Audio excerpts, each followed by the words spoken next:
wabarakatuh. Alhamdulillahi wa kafa wa salamun ala ibadihi alladhina astafa wa ba'd. Kalimat syukur alhamdulillah. Salawat serta salam kita sampaikan ke ruh junjungan kita baginda Nabi besar Muhammad sallallahu alaihi wasallam. Kami muliakan ini acaranya resmi sepertinya dari DPD PKS Banjarnegara. Maka kami ucapkan,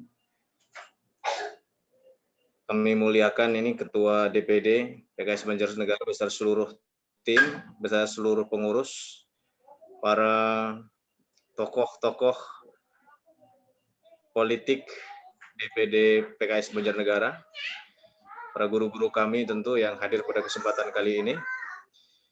Hadirin hadirat yang dimuliakan oleh Allah Subhanahu wa taala. Pada kesempatan yang mulia ini kita akan membahas satu peristiwa penting yang menjadi sejarah sepanjang masa dalam diri Nabi Muhammad Sallallahu Alaihi Wasallam.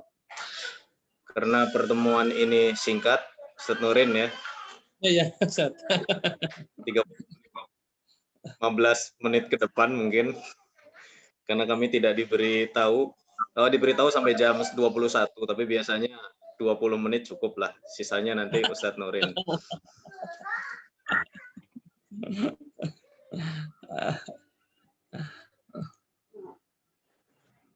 Pembahasan Isra dan Mi'raj ini tentu bukan pembicaraan yang asing kita dengar, tapi terus-menerus bahkan kita peringati dan sudah masuk di negara kita ini menjadi kalender libur nasional 27 Rajab. Artinya Isra Mi'raj itu bukan barang baru, tapi baru dan tidaknya sesuatu itu kan tergantung dari cara kita dan paradigma kita untuk melihatnya. Maka dalam kesempatan yang mulia ini pada malam hari ini, ma'asyiral mukminin wal mukminat, kita akan coba melihat Isra dan Mi'raj ini dengan 3 perspektif. Yang pertama adalah kira-kira apa latar belakang mengapa Isra dan Mi'raj ini dianugerahkan kepada baginda Nabi besar Muhammad sallallahu alaihi wasallam. Yang kedua, apa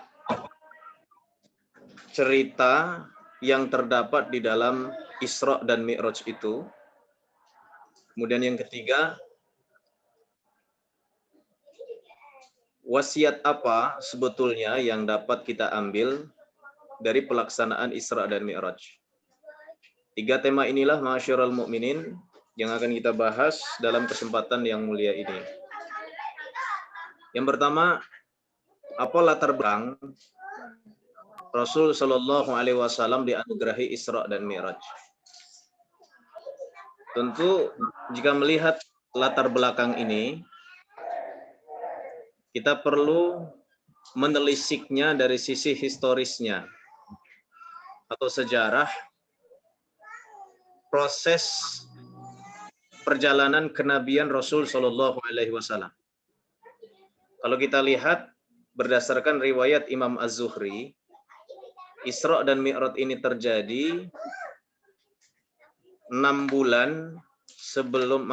tahun sebelum Rasul Shallallahu Alaihi Wasallam melaksanakan hijrah. Kalau Rasul hijrah di tahun 13 Hijriah, berarti Isra dan Mi'raj ini terjadi pada tahun 12 Hijriah. Kalau kita melihat riwayat yang disampaikan oleh Imam As-Suddi, mengambil dari pernyataan yang diambil oleh sahabat mulia Urwah bin Az-Zubair, beliau mengatakan Isra dan Mi'raj ini terjadi 16 bulan sebelum pelaksanaan hijrah. Sumbernya nanti bisa dilihat di dalam kitab tafsir Imam Ibnu Katsir pada tafsir ayat pertama di surat Al-Isra ini. 2 pendapat inilah yang diambil oleh Imam Ibnu Katsir terkait dengan waktu.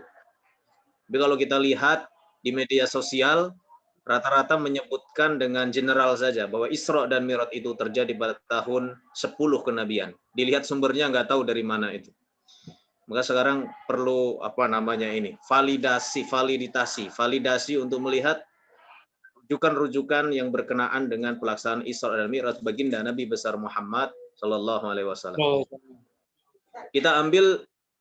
Kita ambil saja pendapat yang paling lama, yaitu pendapatnya Urwah bin Zubair yang disampaikan oleh Imam As-Suddi bahwa pelaksanaan Isra dan Mi'raj itu 16 bulan sebelum Rasul Shallallahu Alaihi Wasallam melaksanakan hijrah. Berarti setahun ke-11 jalan.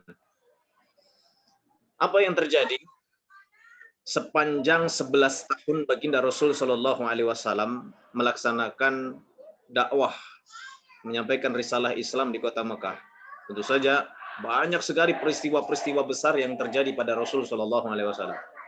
Hanya kita ketahui ada dua peristiwa yang sangat penting di tahun-tahun itu atau tahun setelah tahun 10 Hijriah. Yang pertama adalah wafatnya istri tercinta beliau Khadijah binti Khuwailid dan wafatnya paman tercinta beliau Abu Thalib. Apa efek besar yang terjadi pada baginda Nabi besar Muhammad Sallallahu Alaihi Wasallam dengan wafatnya dua orang ini? Yang pertama, wafatnya Khadijah tentu saja sangat memukul perasaan baginda Nabi besar Muhammad Sallallahu Alaihi Wasallam. Karena selama ini yang menopang, mendukung, mensupport, bahkan saat kita ingat sendiri, Rasul Sallallahu Alaihi Wasallam awal beliau didatangi oleh malaikat Jibril dan Jibril mengatakan, ya Muhammad anta Rasulun, ana Jibril wa anta Rasulullah. Saya ini malaikat Jibril, Anda ini sekarang diangkat menjadi Rasul. Menggigil badan Nabi Muhammad Sallallahu Alaihi Wasallam di Gua Hira itu, lalu beliau pulang. Yang menenangkan baginda Rasul Sallallahu Alaihi Wasallam adalah istri tercinta beliau, Khadijah. Begitulah peran Khadijah. Senantiasa mensupport, menguatkan, tidak melemahkan, tapi mendukung seluruh apa yang dilakukan oleh baginda Rasul Sallallahu Alaihi Wasallam. Bukan hanya cinta, dukungan, tapi juga dalam bentuk material, seluruh harta yang dimiliki oleh Khadijah diberikan sebesar-besarnya untuk perjuangan Islam yang dibawa oleh baginda Rasul Sallallahu Alaihi Wasallam. Sehingga orang yang pertama masuk Islam adalah istri tercinta beliau, Khadijah. Maka kehilangan Khadijah adalah kehilangan dari separuh jiwa Rasul Sallallahu Alaihi Wasallam. Artinya begitu. Yang kedua, apa efek dari kehilangan Abu Thalib paman tercinta beliau? Efeknya besar. Lalu kita lihat tradisi masyarakat Arab pada waktu Rasul Sallallahu Alaihi Wasallam hidup, Ma'asyiral mu'minin wal mu'minat, mereka punya tradisi yang disebut dengan ijarah kalau tidak keliru itu. Ajar yujiru ijar. Ini bukan sewa. Tapi dalam bahasa kita adalah perlindungan. Dalam pendekatan politik bilateral sekarang istilahnya itu disebut dengan suaka politik mungkin saat ini. Di mana orang jika ia pergi ke luar negeri lalu hak-hak politik dia diberikan hak politik, kalaupun dia tersangka ataupun terdakwa di semua negara, tapi kalau dilindungi oleh negara yang lain, maka orang tersebut tidak bisa diapa-apakan. Dengan suaka politik. Di zaman Rasulullah SAW itu terjadi.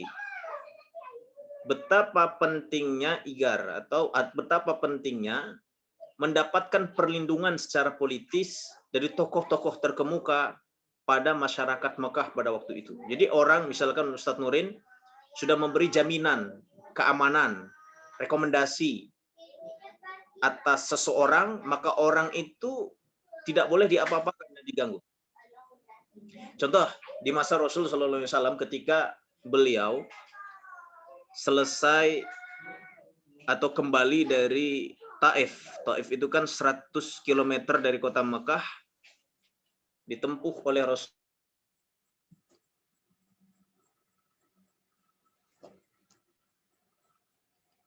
Halo, Sekson.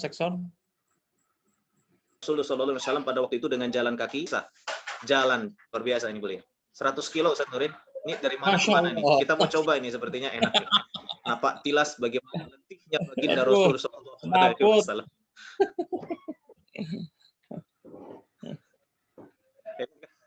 Kita ini dakwanya sudah enak banget ini. Coba Enak banget hadir ya. di majelis taklim seperti ini via Zoom. Allah, nggak ada lagi, nggak ada lagi apa sebetulnya seperti yang dilakukan oleh baginda Rasul Shallallahu Alaihi Wasallam, luar biasa. Oke, target beliau ke Taif itu kan tidak terlaksana, tidak tercapai karena beliau menginginkan di Taif nanti para pemuka-pemukanya itu masuk Islam. Itu kan tidak. Beliau pulang dengan membawa kekecewaan. Walaupun sebetulnya tidak kecewa, karena Allah Subhanahu Wa Taala setiap kali Rasul Shallallahu Alaihi Wasallam bahasanya apa ya, sedih, Allah itu langsung menghibur. Contoh, setelah pulang dari Taif, kan dakwah beliau ditolak oleh seluruh manusia di Taif itu, kecuali oleh seorang Nasrani bernama Addas. Addas ini dia Nasrani, berasal dari daerah Nainawa. Nainawa ini sekarang wilayah Irak. Kan ada dialog antara Rasul dengan orang Nasrani ini, Addas, lalu Rasul mengatakan, saya adalah saudaranya Yunus bin Matta. Kalau dalam bahasa Kristen disebut Yunus bin Matius. Kalau kita menyebutnya Matta. Kata Rasul SAW, ini tidak masuk Islam, tapi tetap saya ditolak. Pulang dari Taif di tengah jalan, Malaikat Jibril memberi informasi kepada Rasul akan ada sekelompok jin yang akan mendengarkan bacaan Nabi Muhammad SAW. Setelah itu datanglah sekelompok jin dan semuanya masuk Islam. Itulah yang diabadikan di akhir surat Al-Ahqaf itu, atau di surat jin sendiri, ketika sekelompok jin itu masuk Islam. Jadi Rasul dihibur.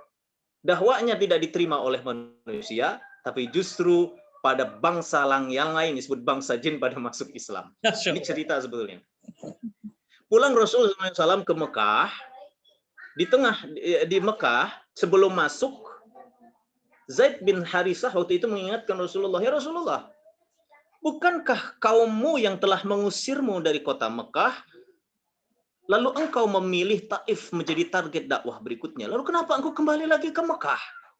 Kan ini sama saja engkau membahayakan dirimu, wahai Rasul. Itu diingatkan oleh Zaid bin Harisah. Apa jawab baginda Nabi Rasul Muhammad SAW? Kata beliau, mengapa engkau meragukan pertolongan dari Allah? Yang penting ikhtiar kita lakukan. Lalu apa yang dilakukan oleh Rasul sebagai sebuah ikhtiar? Beliau mengirim utusan kepada tokoh-tokoh Mekah untuk memberikan suaka politik kepada Rasul. Beberapa orang didekati, banyak yang menolak, tapi namanya ikhtiar, dagang kan begitu, Sanurin ya. Dari 100 target konsumen, masa dari 100 orang nggak ada yang beli gitu? Pasti ada yang beli gitu. Walaupun kecewanya 99 karena ditolak, tapi ada satu yang menerima, yang membeli. Satu itu cukup mengobati sebetulnya, bikin bahagia. Nah itu yang bikin semangat untuk dagang. Begitu juga Rasul Shallallahu Alaihi Wasallam. Beliau ditolak.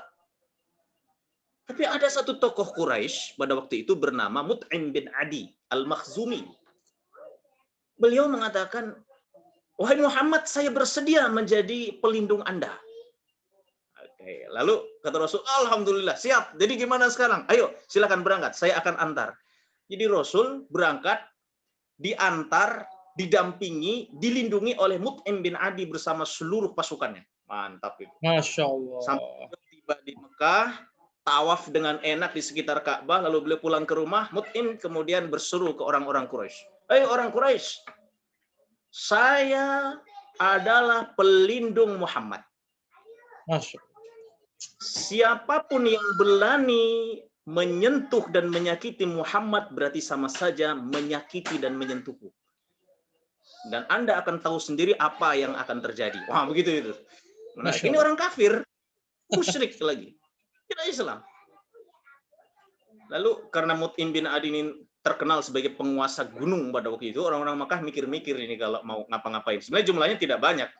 Lalu datang hanya sekitar beberapa puluh orang bersama pasukannya, tapi cukup strategis ini kalau diapa-apain gitu. Maka orang Mekah, tradisi orang Mekah kemudian tidak melakukan itu, karena mereka punya tradisi menghormati istilah perlindungan ini. Jadi siapapun yang dilindungi oleh orang Mekah pada waktu itu, siapapun orangnya harus dihormati, karena begitu tradisinya. Maka Abu Jahal lalu mendekati Mut'im bin Adi. Kata Abu Jahal, Mut'im, ente ini apa masuk Islam? kok sampai bela-belain Muhammad? Atau sekedar ngasih perlindungan aja? Nah, ini pertanyaan konfirmasi dari seorang Abu Jahal. Hati-hati juga dia. Kamu ini muttabi'. Benar-benar ikut Muhammad? Atau sekedar hanya melindungi? Apa jawaban Mut'im bin Adi? Kata Mut'im, saya hanya melindungi Muhammad. Saya tidak masuk Islam. Oh, kalau begitu, siap bos. Apa yang Anda lindungi, itu juga kami lindungi. Kami tidak apa-apakan Muhammad. Beres kan, selesai. Rasulullah SAW mengingat peristiwa itu. Sayangnya Mut'im bin Adi wafat sebelum terjadinya Perang Badar.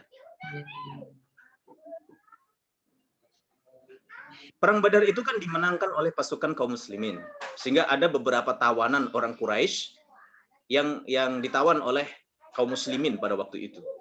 Rasulullah SAW kemudian menyatakan begini kepada para tawanan dan para sahabat yang hadir. Seandainya Mut'im bin Adi ada di sini dan beliau meminta seluruh tawanan dibebaskan, saya akan mengabulkannya. Lihat, Rasul tidak pernah lupa jasa orang lain meskipun dia orang kafir. Orang lain saja memberikan perlindungan kepada Rasul begitu sangat dihargai. Apalagi Abu Thalib. Orang lain saja sangat dihargai oleh orang Quraisy, apalagi Abu Thalib yang selama ini mengatakan, aku adalah pelindung Muhammad. Siapa yang berani menyentuh Muhammad, nggak tanggung-tanggung Abu Thalib mengatakan, aku tebas batang lehernya. Karena memang Abu Thalib kan tokoh terkemuka di Mekah pada waktu itu. Tidak ada orang yang berani kepada Abu Thalib.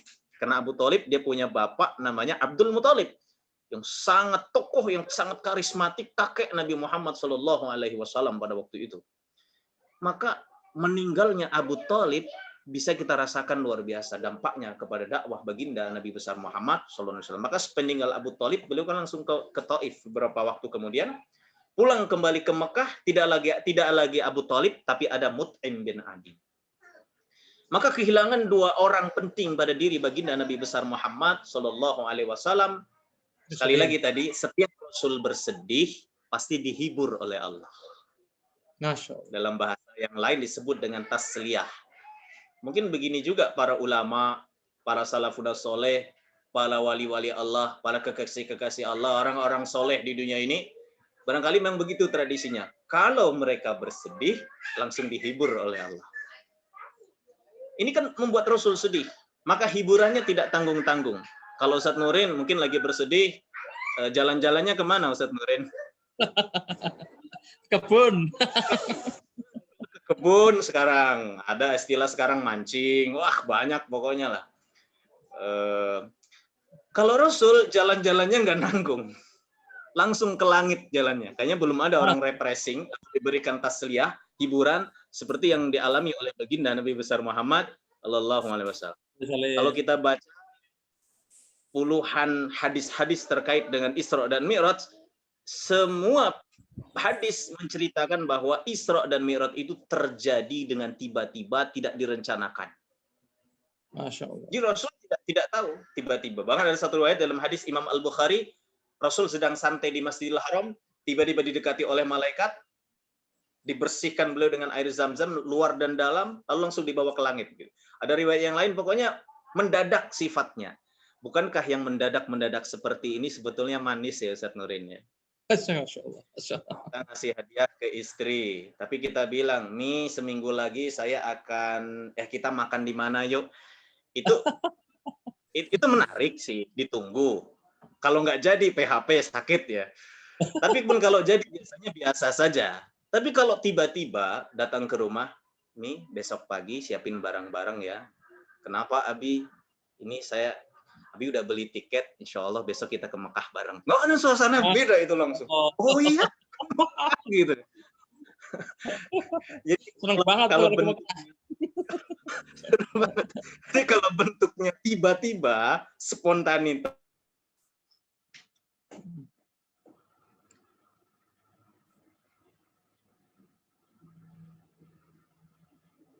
ya memang perlu juga begitu sebetulnya. Dan Nabi besar Muhammad Shallallahu Alaihi Wasallam. Maka latar belakang inilah kalau kita lihat apa hikmah di balik pelaksanaan Isra dan Mi'raj? Jawabannya adalah tasliyah, hiburan untuk baginda Nabi besar Muhammad Shallallahu Alaihi Wasallam. Dan hiburannya kita lihat ini yang sebetulnya menarik untuk kita cermati. Apa hiburannya berkaitan dengan spiritualitas. Jadi kalau hakikatnya hiburan atau refreshing itu memang yang terbaik adalah spiritualitas. Seperti yang terjadi pada Nabi Muhammad Shallallahu Alaihi Wasallam. Nanti kita lihat bagaimana proses perjalanannya. Oke, ini yang pertama. Yang kedua, bagaimana kisah perjalanan Isra dan Mi'raj. Kalau hadirin hadirat, Bapak Ibu sekalian membuka kitab tafsir Imam Ibnu Katsir, ini saya bawa bukunya. Saat beliau menafsirkan awal surat Al-Isra, maka kalau versi Arabnya itu beliau membutuhkan jumlah halaman sekitar 16 halaman. 16 lembar. Maaf, 16 lembar. Berarti 32 halaman beliau perlukan untuk menafsirkan satu surat ini. Maaf, satu ayat ini saja. Karena beliau mencantumkan berbagai banyak hadis terkait dengan pelaksanaan Isra dan Mi'raj. Maka kalau kita ingin efisien, ini kalau kita baca-baca buku atau lewat media sosial dan sebagainya atau internet, ini kan banyak sekali rujukan dan sumber. Rekomendasi kami cukup aja baca buku tafsirnya Imam Ibnu Katsir pada tafsir surat Al-Isra ayat pertama. Sudah cukup itu. Karena seluruh hadis-hadis diambil oleh Imam Ibnu Katsir, dipilih oleh beliau, disaring oleh beliau, difilter oleh beliau untuk menafsirkan ayat tersebut. Apalagi kita ketahui bahwa tafsir Imam Ibnu Katsir ini, ma'asyiral mu'minin wal mu'minat, merupakan ringkasan dari kitab tafsir Imam At-Tabari. Jami'ul Bayan fi Tafsiri Ayil Quran yang ditulis oleh beliau sekitar tahun 300 Hijriah. Karena Imam At-Tabari ini, Ibnu Jarir At-Tabari wafat tahun 310 Hijriah. Sementara Imam Ibnu Katsir wafat tahun 774 Hijriah. 400 tahun kemudian Imam Ibnu Katsir meringkas buku ini. Dan kitab tafsir Imam Ibnu Katsir ini adalah kitab tafsir terbaik yang disepakati oleh para ulama untuk menafsirkan Al-Quran. Tidak mungkin waktu yang terbatas ini kita akan membaca 32 halaman itu. Tapi kalau siap, enggak apa-apa nih Ustadz Nurin ya, Ustadz Sodik. Tinggal nyiapin kopinya saja. Atau kapan waktu sebetulnya penting untuk dikaji hadis-hadisnya. Tapi karena waktu yang sangat terbatas, tidak mungkin. Tapi inilah para ulama kita, Allahu Akbar. Para ulama kita setelah beliau melampirkan seluruh hadis-hadis, lalu beliau memberikan ringkasannya. Nah, ringkasan ini yang kita baca. Nah, kan sekarang orang kan suka yang ringkasan ya Ustadz ya. Ringkasannya apa sih? Intinya apa sih intinya? Nah, ini intinya ada di halaman bagian terakhir. Jadi kalau Bapak Ibu males membaca yang 32 halaman, udah halaman ke-32 saja dibaca sudah cukup. Itu ringkasannya. Sudah praktis. Nah, kami baca ringkasannya saja. Mudah-mudahan ringkasannya ini cukup untuk mewakili apa sebetulnya yang terdapat di dalam hadis-hadis tersebut. Kata beliau di ringkasan ini, bahwa keseluruhan hadis-hadis yang memuat cerita tentang Isra dan Mi'raj itu terbagi menjadi dua. Ada yang sahih dan ada yang dhaif. Nah, yang tercantum di sini beliau sebutkan hadis dhaif. Beliau sebutkan hadis sahihnya dimulai dari Imam Al-Bukhari, Imam Muslim dan seterusnya sampai yang paling dhaif, sampai yang paling lemah. Beliau sampaikan. Maka setelah itu beliau mengatakan dari seluruh rangkaian hadis-hadis yang saya cantumkan di dalam kitab tafsir ini, maka secara umum intinya begini, kata beliau, bahwa Isra dan Mi'raj baginda Nabi besar Muhammad Shallallahu Alaihi Wasallam dilaksanakan dari kota Mekah, Masjidil Haram, ke Masjidil Aqsa di Palestina, langsung naik ke langit satu kali dilaksanakan. Karena nanti kalau Bapak Ibu membaca 32 halaman itu tanpa membaca akhir dari kesimpulan yang disampaikan oleh Imam Ibnu Katsir, nanti kita dibawa melayang-layang. Seperti misalkan awal hadis riwayat Imam Al-Bukhari. Riwayat yang disampaikan dari seorang tabi'in bernama Syarik bin Abdullah bin Abi Namr. Ini salah satu tabi'in yang beliau mendapatkan ceritanya dari Anas bin Malik. Anas bin Malik langsung dari baginda Nabi besar Muhammad SAW. Sebab yang meriwayatkan hadis terkait pelaksanaan Isra dan Mi'raj itu banyak sekali. Dari mulai Aisyah, kemudian Anas, dan sebagainya. Banyak sekali. Makanya setiap sahabat punya versi sendiri dalam meriwayatkan hadis tersebut. Termasuk hadis yang disampaikan oleh Anas dari jalurnya Syarik bin Abdullah bin Abi Namr ini. Diambil dari sahabat mulia Anas bin Malik. Apa kata Anas? Rasul SAW diceritakan di dalam hadis itu, beliau sedang istirahat, bersantai di Masjidil Haram, lalu malaikat Jibril bersama dua malaikat mendatangi Rasul SAW. Lalu beliau dibawa ke sumur Zam-Zam, dibersihkan bagian luarnya, dibersihkan juga bagian dalamnya. Jadi bagian dalamnya dibersihkan dengan air Zam-Zam. Bagaimana caranya? Allah alam, terserah malaikat Jibril gimana caranya. Setelah bersih, apa yang terjadi dalam hadis itu, Nabi Muhammad langsung dibawa naik ke langit. Hadis ini kan diriwayatkan oleh Imam Bukhari. Langsung juga disampaikan oleh Imam Anas bin Malik. Hadisnya sahih. Kalau kita hanya membaca satu hadis ini saja, maka kita dapat menyimpulkan bahwa tidak ada pelaksanaan Isra dan Mi'raj yang mampir ke Palestina. Makanya kalau kita membaca satu rujukan nggak cukup dalam satu persoalan, harus dikumpulkan dengan berbagai banyak rujukan. Seperti yang kita baca di sini. Maka kesimpulan dari Imam Ibnu Katsir menarik, sebab beliau mengatakan Isra dan Mi'raj ini dimulai dari Masjidil Haram di Mekah, lalu mampir ke Masjidil Aqsa di Palestina, baru naik ke langit, dilaksanakan satu kali. Sebab ada anggapan dari beberapa orang yang mengatakan setelah membaca puluhan hadis terkait dengan Isra dan Mi'raj itu, lalu disimpulkan bahwa jangan-jangan Isra dan Mi'raj yang dialami oleh baginda Rasulullah SAW bukan hanya satu kali, tapi beberapa kali. Tapi itu terbantah karena sampai sekarang pun kita juga tidak pernah mendengar kan yang namanya Isra dan Mi'raj dilaksanakan dua kali. Mungkin Ustadz Nurin sepanjang hidup ini kayaknya nggak pernah mendengar ya Isra dan Mi'raj Rasul itu dilaksanakan dua kali. Sekali. Tidak ada. Sekali saja. Berarti dalam istilah Imam Ibnu Katsir ini ijma. Kesepakatan para ulama, kesepakatan umat Islam sampai sekarang menyebut bahwa Isra dan Mi'raj itu dilaksanakan satu kali. Begitu memang satu kali. Tapi kalau kita baca hadis-hadisnya, seolah-olah dilaksanakan beberapa kali. Oleh karena itu Imam Ibnu Katsir mengatakan wa annahu marratan wahidah, bahwa Isra dan Mi'raj itu hanya satu kali. Meskipun dengan versi penceritaan yang berbeda-beda tergantung dari sumbernya masing-masing. Kemudian beliau mampir ke Palestina, sholat 2 rakaat di sana sebelum masuk di masjid. Sampai di masjid beliau sholat 2 rakaat. Setelah sholat 2 rakaat, beliau melihat-lihat di sekitar Masjidil Aqsa. Banyak peristiwa sebetulnya yang terjadi di situ. Tapi ringkasnya lalu beliau naik ke langit. Mulai dari langit 1, langit 2, langit 3, langit 4, langit 5, langit 6, langit 7. Masing-masing ada versi yang menyebutkan siapa saja nabi-nabi yang ditemui oleh baginda Nabi besar Muhammad SAW. Yang kami baca, versi yang tidak ada ikhtilaf di kalangan para ulama adalah langit pertama yang ditemui oleh Rasul adalah Nabi Adam.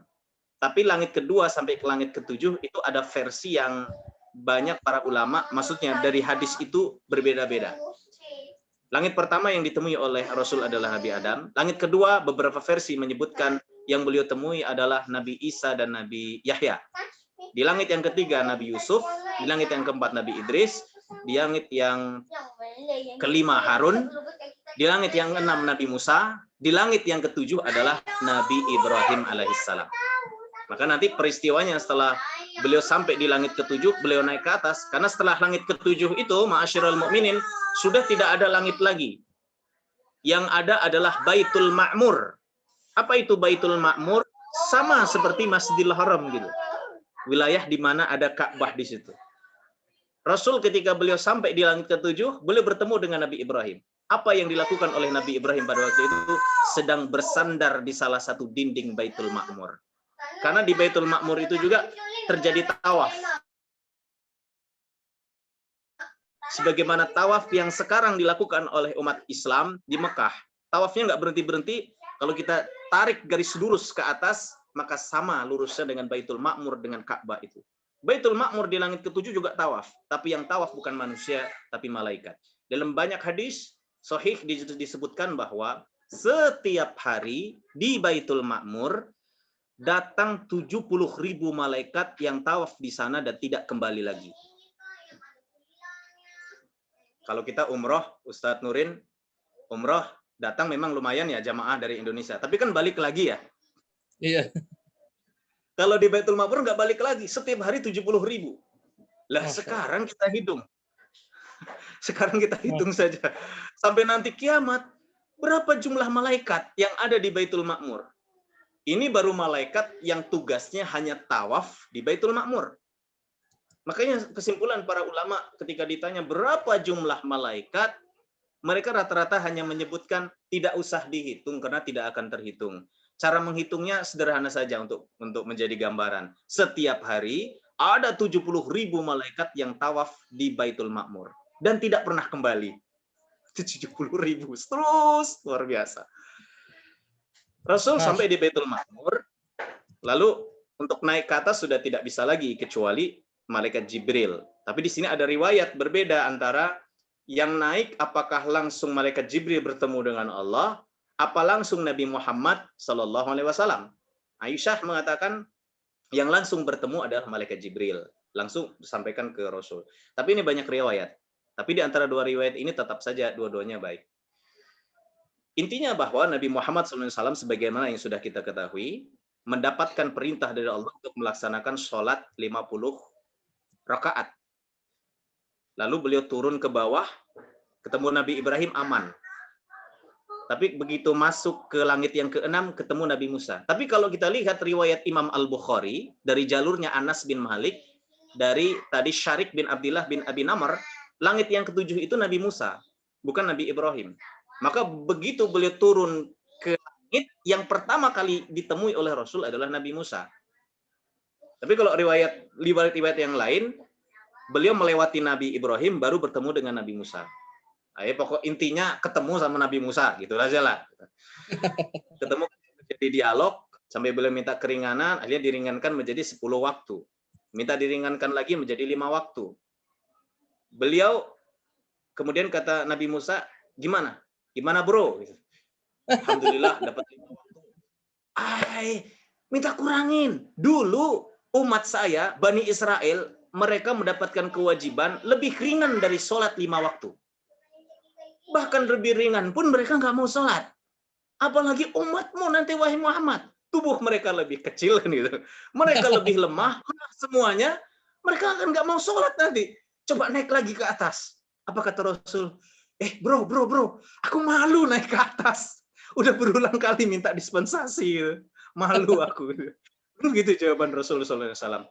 Tapi ya udah beliau tetap naik ke atas, ngomong, tapi lalu disampaikan oleh Allah Subhanahu wa taala dalam hadis tersebut bahwa Muhammad, udah cukup 5 waktu saja. Tapi saya tidak akan 5 waktu itu setara dengan 50 waktu. Kenapa? Karena di dalam Al-Qur'an disebut al-hasanatu bi asyri amsalihha. Satu kebaikan itu sama dengan 10 kebaikan. Jadi 5 waktu kita sholat, 5 waktu kita sholat itu sebetulnya sama seperti kita sholat 50 kali. Karena dikalikan dengan 50. Begitu. Jadi intinya kita sama. Yang kita laksanakan formalitasnya 5, tapi isinya sebetulnya 50. Lalu beliau turun ke bawah, turun lagi dari langit, dan sholat.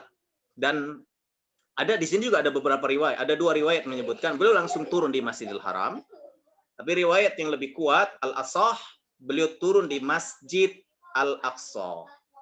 Di Masjid Al-Aqsa ini, beliau melaksanakan sholat pertama kali yang diperintahkan oleh Allah Subhanahu wa taala. Sholat pertama yang diperintahkan oleh Allah, sholat pertama yang dilaksanakan oleh baginda Nabi Muhammad SAW adalah sholat subuh. Nah, waktu itu Rasul kan, di Masjidil Aqsa itu tidak ada umat Islam. Maka beliau waktu itu turun di sana ditemani oleh Jibril. Lalu kata Jibril, Muhammad, silakan Anda jadi imam. Nabi Muhammad ini bingung, kok saya jadi imam? Saya jadi imam, beliau sholat. Setelah selesai sholat, ternyata di belakang Rasul itu banyak orang. Beliau lihat, penuh pokoknya Masjidil Aqsa itu, full. Sehingga Rasul ini bertanya-tanya, manusia apa siapa gitu? Tapi bentuknya ya manusia gitu. So, bentuknya manusia. Karena malaikat juga sebetulnya kan bisa menjelma menjadi manusia, sebagaimana yang dilakukan oleh Jibril alaihissalam ketika beliau menjelma menjadi seorang sahabat bernama Dihyah bin Khalifah.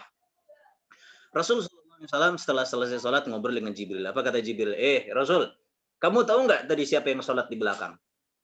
La adri ya Jibril, nggak tahu saya Jibril. Kata Jibril, yang menjadi makmummu adalah seluruh nabi-nabi sebelummu. Masya Allah. Masya Allah. Makanya beliau diberi gelar dengan Imamul Anbiya wal Mursalin, imamnya para nabi dan rasul. Setelah itu beliau pulang ke Mekah, diantar dengan Buraq yang sebagaimana Buraq tadi juga mengantar beliau ke Masjid Al-Aqsa. Ini cerita inti yang kita ambil dari Imam Ibnu Katsir. Sepertinya cukup ya Ustadz Nurin ya, dari cerita intinya. Kalau ingin mengupas lebih dalam silakan nanti dibaca sendiri 32 halaman itu. Yang terakhir adalah apa wasiat? Atau apa sebetulnya pesan yang dapat kita ambil dari pelaksanaan Isra dan Mi'raj? Kalau tadi yang pertama kita bahas latar belakang, yang kedua kita coba lihat secara ringkas peristiwa terjadinya Isra dan Mi'raj, yang ketiga sekarang apa sebenarnya pesan atau hikmah di balik pelaksanaan Isra dan Mi'raj.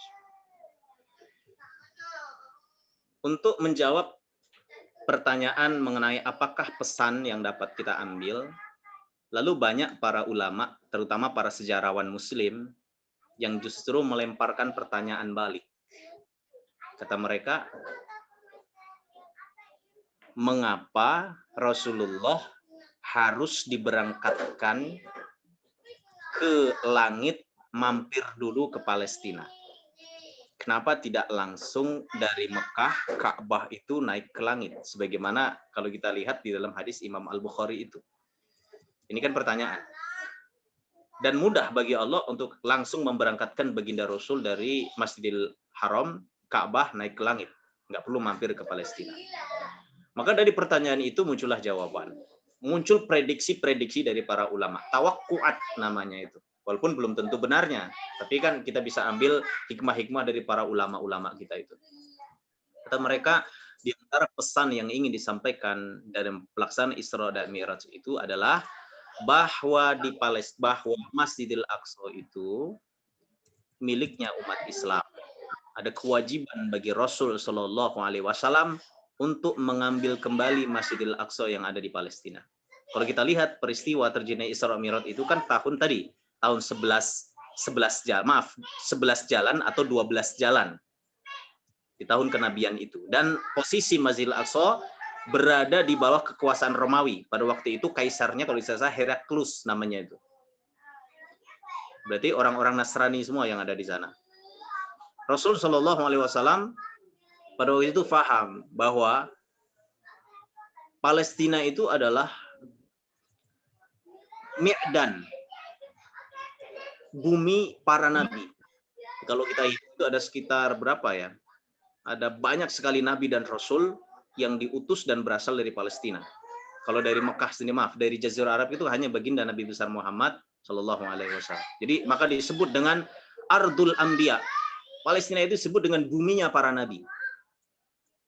Istimewa sekali. Lalu Rasul faham bahwa pesan dari pelaksanaan Isra dan Mi'raj itu adalah membebaskan Palestina, terutama Masjidil Aqsa. Tapi beliau menyimpan pemahaman ini, tidak beliau sampaikan, tapi beliau menunggu kekuatan terlebih dahulu.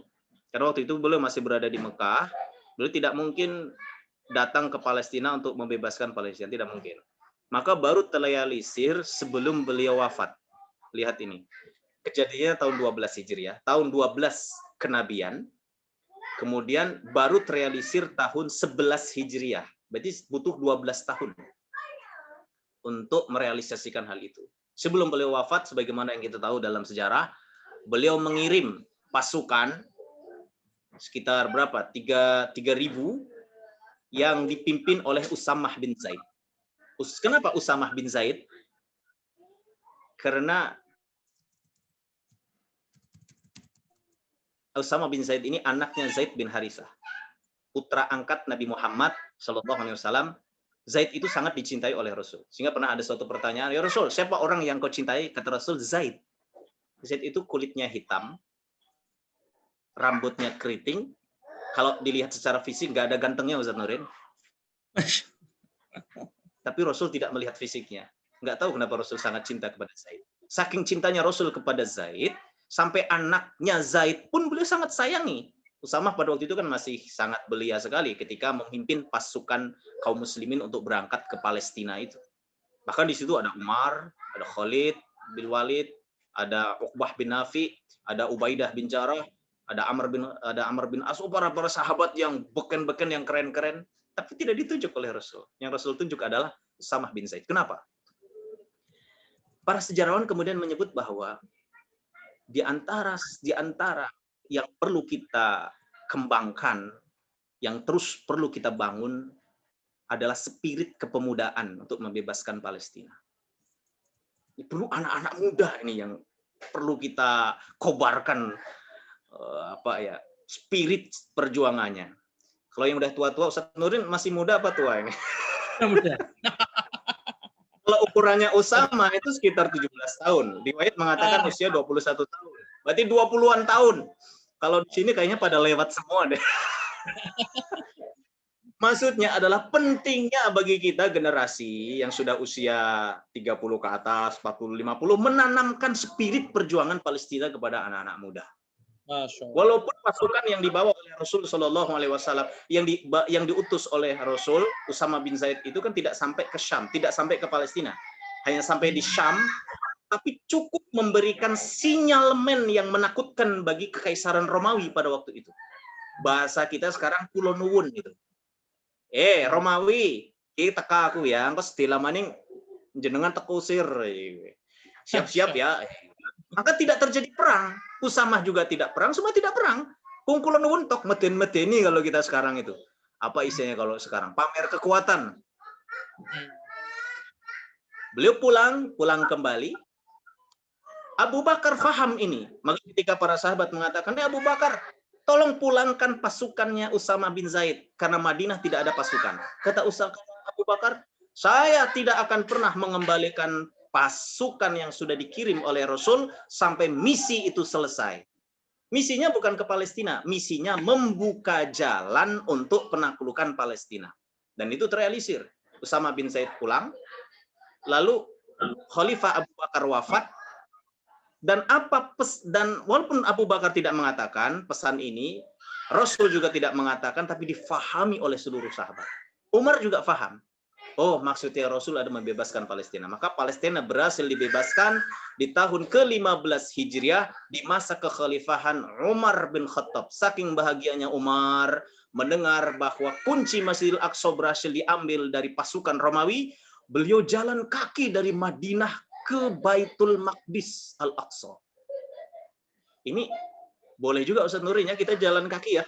Kalau Rasul tadi napak tilas dari Mekah sampai ke Taif, pulang balik 200 kilo beliau jalan kaki. Ini saya belum mengukur ini. Dari Madinah ke Palestina itu berapa kilo itu? Jalan kaki Umar. Saking senangnya. Sampai beliau di Masjidil Aqsa, waktu itu waktu Isya, akhirnya beliau bisa bersama sholat Isya dengan para prajurit. Setelah sholat Isya, beliau sholat sampai menjelang subuh di dalam Masjidil Aqsa. Sambil menangis dan bersyukur. Kenapa beliau menangis? Karena beliau ingat baginda Rasul. Ini yang diinginkan oleh baginda Rasul dulu. Gitu. Ini juga yang diinginkan oleh Khalifah Abu Bakar Siddiq.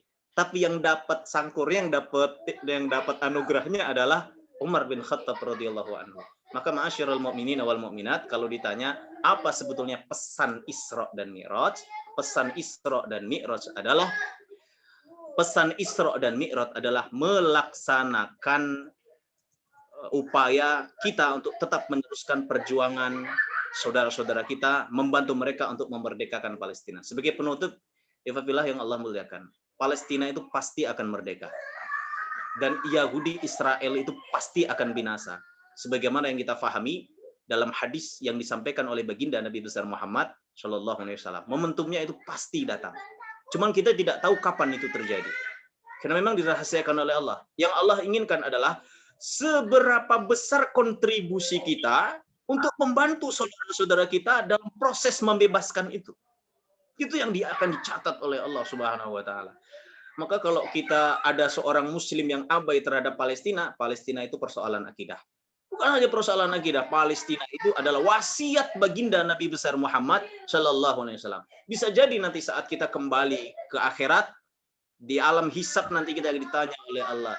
Dulu kamu waktu hidup ngapain dulu hartamu? Pernah nggak engkau sumbangkan untuk Palestina? Pikiranmu pernah nggak engkau sumbangkan untuk Palestina? Tenagamu pernah nggak engkau sumbangkan untuk Palestina? Sebagaimana dulu yang dilakukan oleh baginda Nabi besar Muhammad sallallahu alaihi wasallam dan para generasi saleh.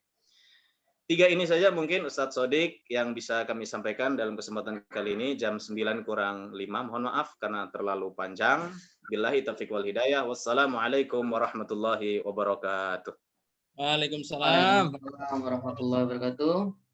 Terima kasih kepada Ustadz Taryudi yang telah menjelaskan peristiwa Isra Mi'raj dengan sangat jelas dan sangat bersemangat.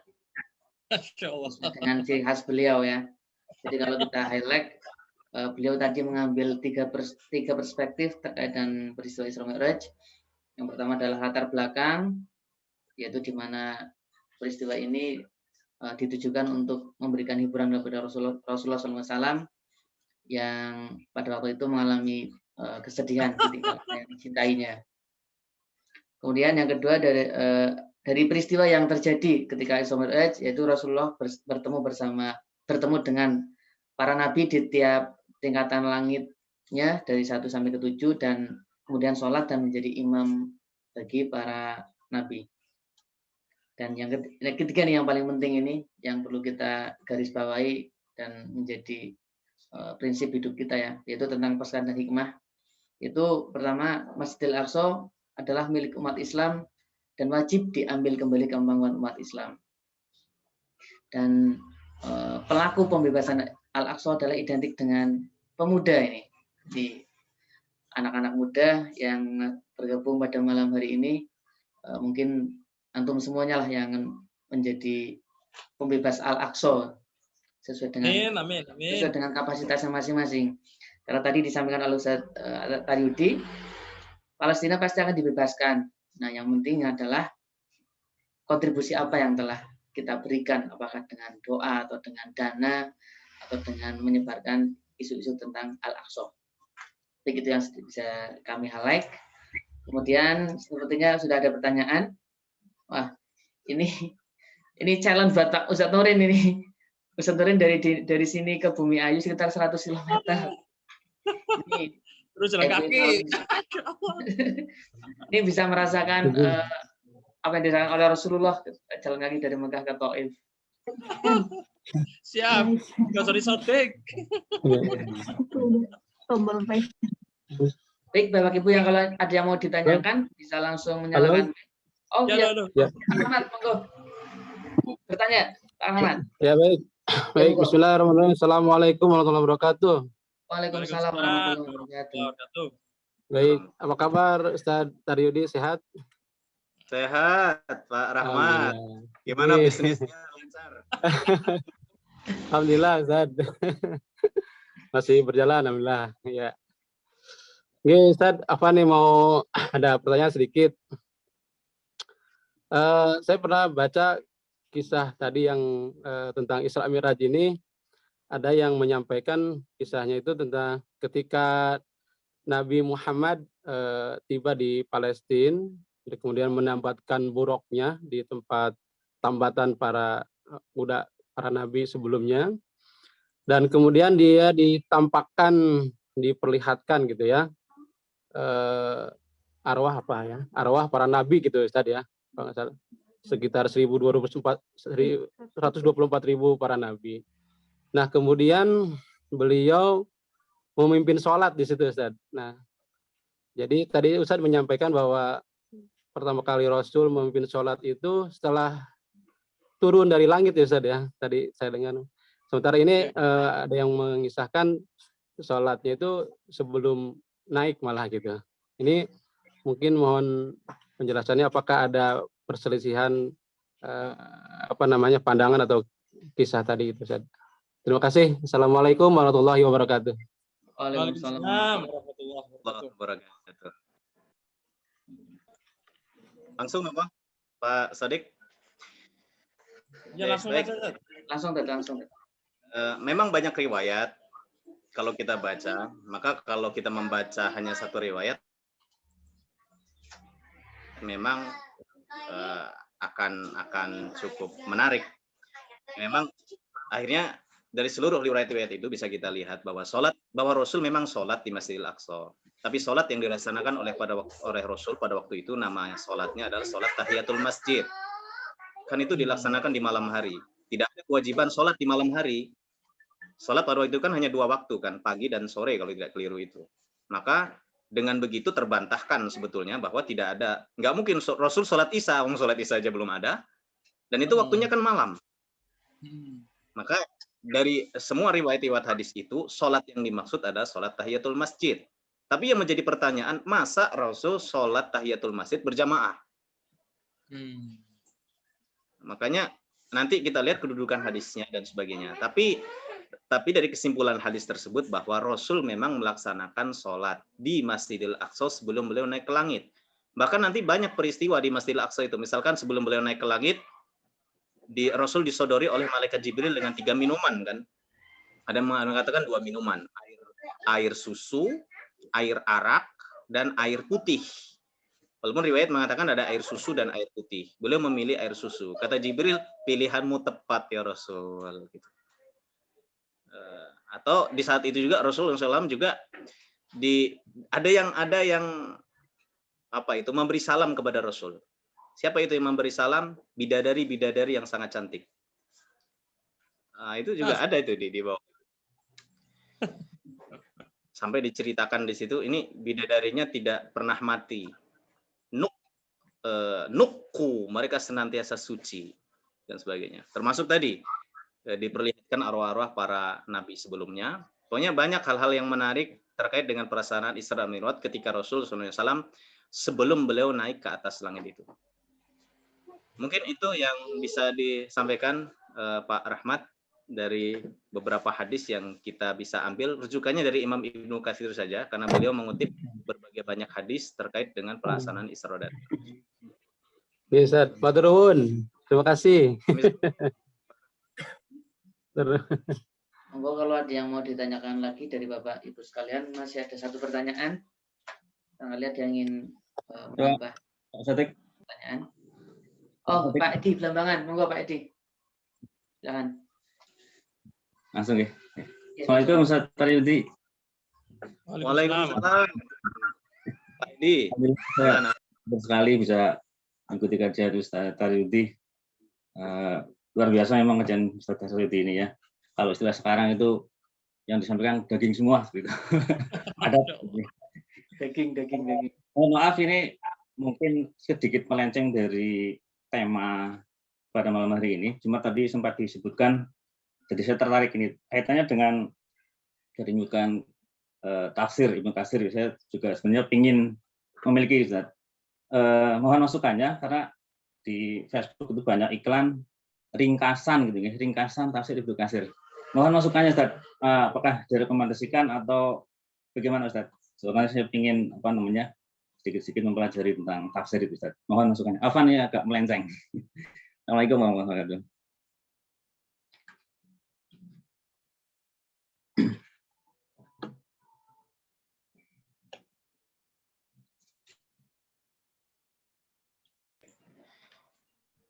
Ringkasan kitab tafsir Ibnu Katsir itu, Pak Edi, memang boleh juga dibaca dan cukup rekomendasi untuk dibaca.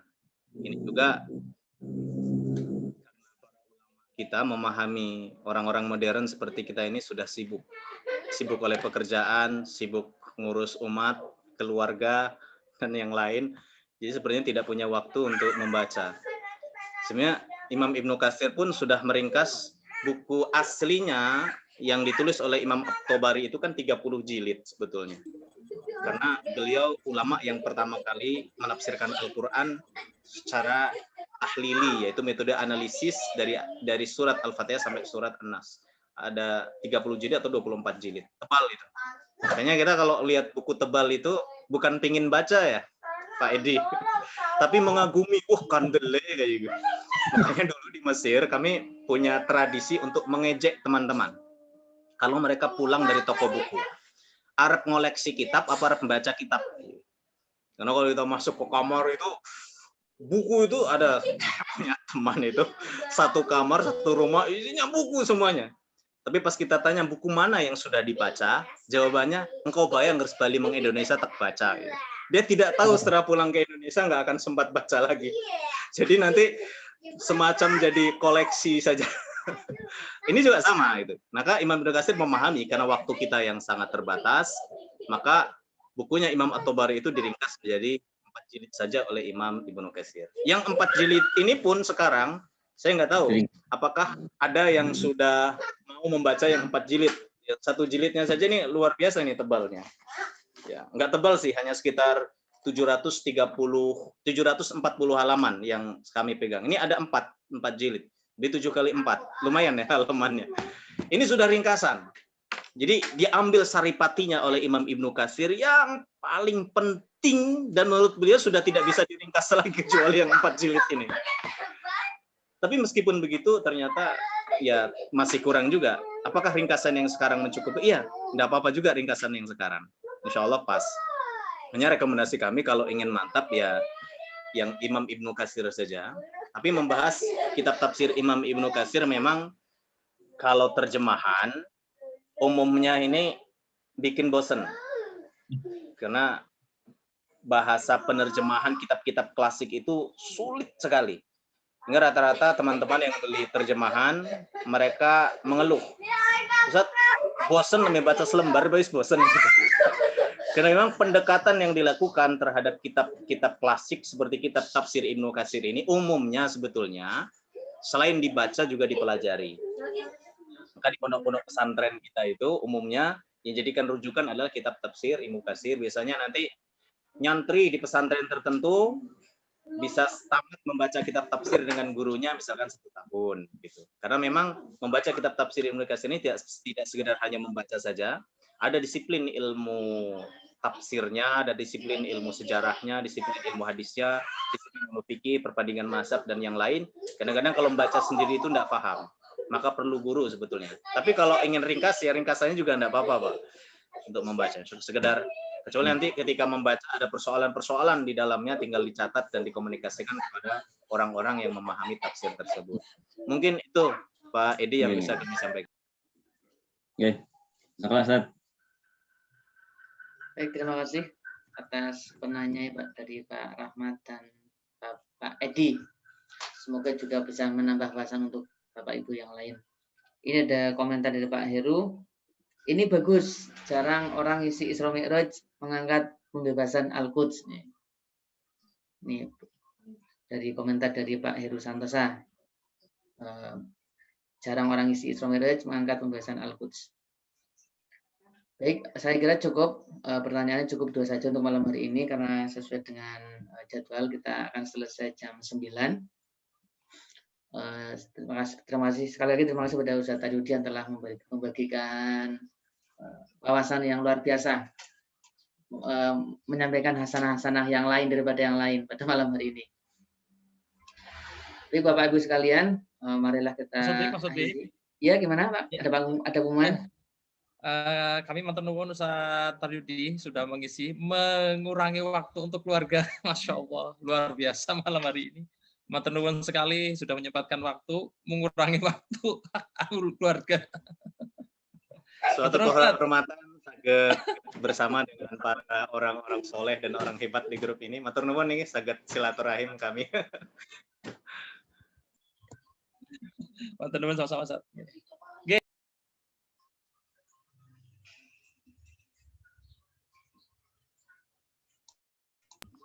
Tutup, Halo Pak. Mas Odik, monggo. Tutup. Tutup ya.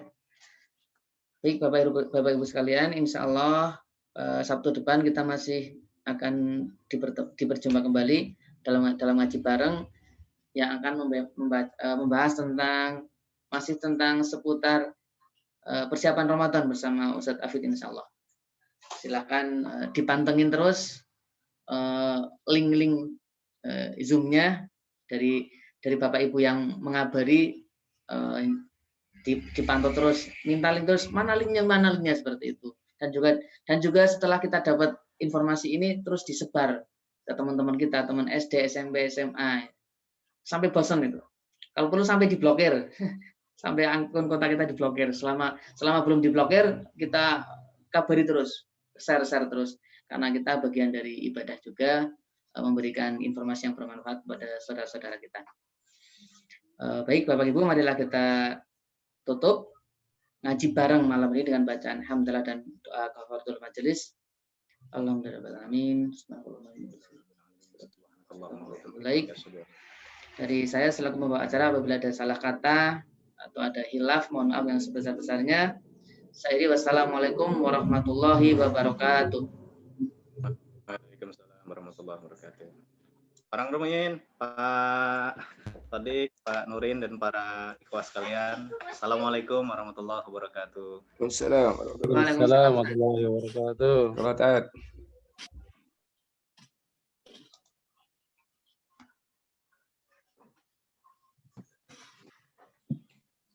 Mak Rahmat kapan buka maning gue.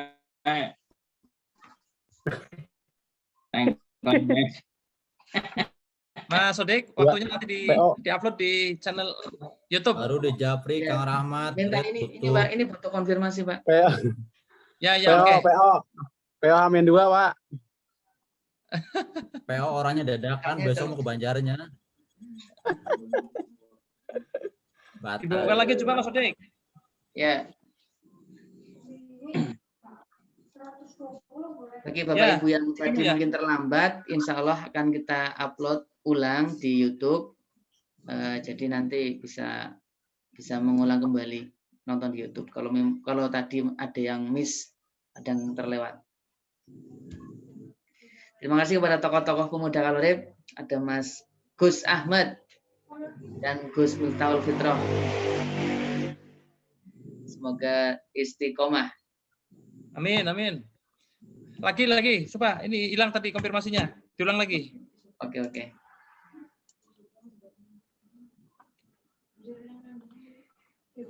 Ya, sudah. 753919. 75, Pak. 75. Berapa? 753919. 75. Oke, 75. Ya. Sip. Masuk? Ya, masuk.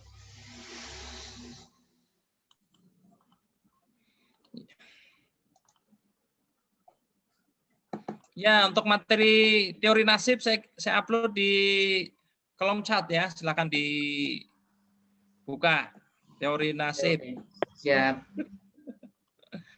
Teori nasib. Tar.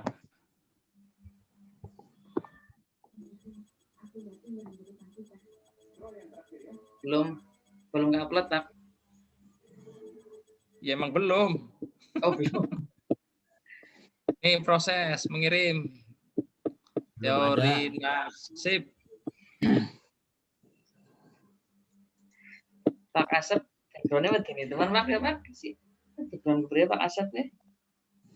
Mana Mas? Background-nya anu kepriwe sih gue? Katanya patah hati ya. Background-nya patah hati. Ya, sudah. Teori nasib. Ya. Nah, monggo Bapak Ibu yang ingin mendownload materi pertama tadi dari Pak Nurin bisa download. Ini insya Allah sangat ringan ini filenya. Cuma 300 KB. Sekali pencet langsung. Teori nasib dari ini ringkasan ya Pak? Atau diambil Ringkasan. dari buku siapa? Ringkasan ya? Buku itu kisah sukses story-nya pemilik Chat Avian pabrik. Belum ada ya? Oh, Pak Hermanto Tanoko ya? Tanoko. Crazy Rich Surabaya. Sudah itu Pak Asep. Gimana? Di kolom chat. Di kolom chat itu bisa di download. Teori bentuknya PowerPoint. 300 meg, 300 KB ini sekali klik langsung jadi. Ini Gus Ahmad sendirian apa sama siapa nih Gus Ahmad? Berdua? Oh, bertiga? Oh, ada Haji Sarji terus Haji Andri. Oh, iya.